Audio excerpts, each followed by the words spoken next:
Bilkis Bano gang rape case के दोषियों की रिहाई के मामले में सुप्रीम कोर्ट में सुनवाई चल रही है। सुनवाई के दौरान सुप्रीम कोर्ट ने गुजरात सरकार से कई कड़े सवाल किए हैं। जस्टिस बीवी नागरत्ना और उज्जवल भुइयां की पीठ ने पूछा कि दोषियों की मौत की सजा को आजीवन कारावास में बदल दिया गया था।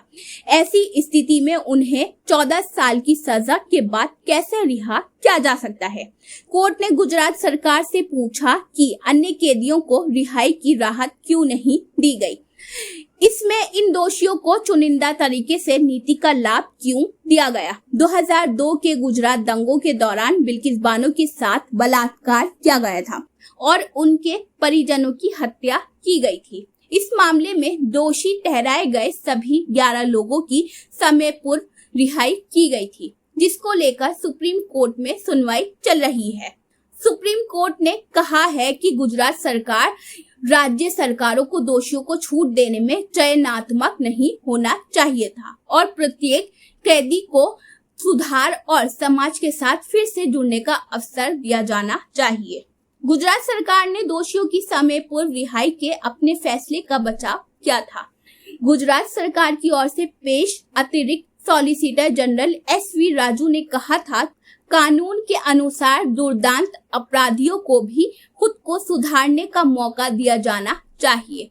उन्होंने दलील दी कि 11 दोषियों का अपराध जघन्य था, लेकिन रेयरेस्ट ऑफ रेयर केस की श्रेणी में नहीं आता, इसलिए उन्हें सुधार का मौका दिया जाना चाहिए।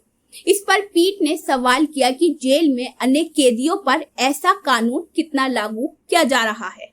हमारी जेलें खचाखच भरी क्यों हैं?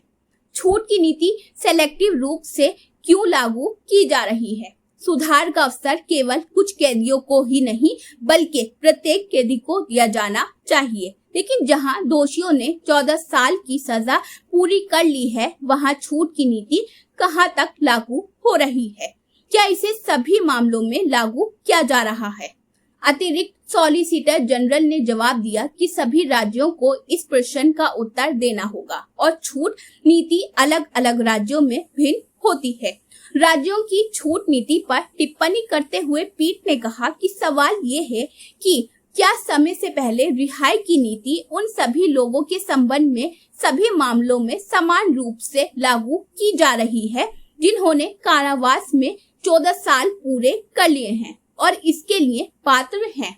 पीठ ने कहा कि दूसरी ओर हमारे पास रुदुल शाह जैसे मामले हैं। राजू ने कहा कि 11 दोषियों की सजा माफ करने पर केंद्रीय अन्वेषण ब्यूरो की ओर से दी गई राय से पता चलता है कि इसमें दिमाग का कोई इस्तेमाल नहीं किया गया।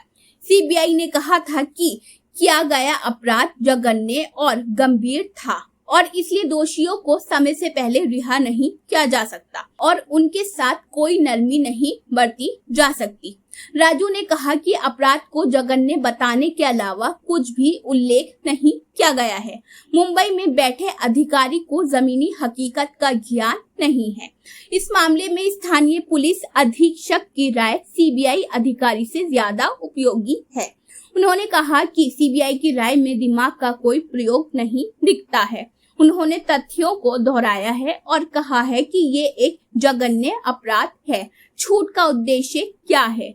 क्या जघन्य अपराध करने से आप इसका छूट का लाभ पाने से वंचित हो जाते हैं? मामले में सुनवाई 24 अगस्त को फिर शुरू होगी।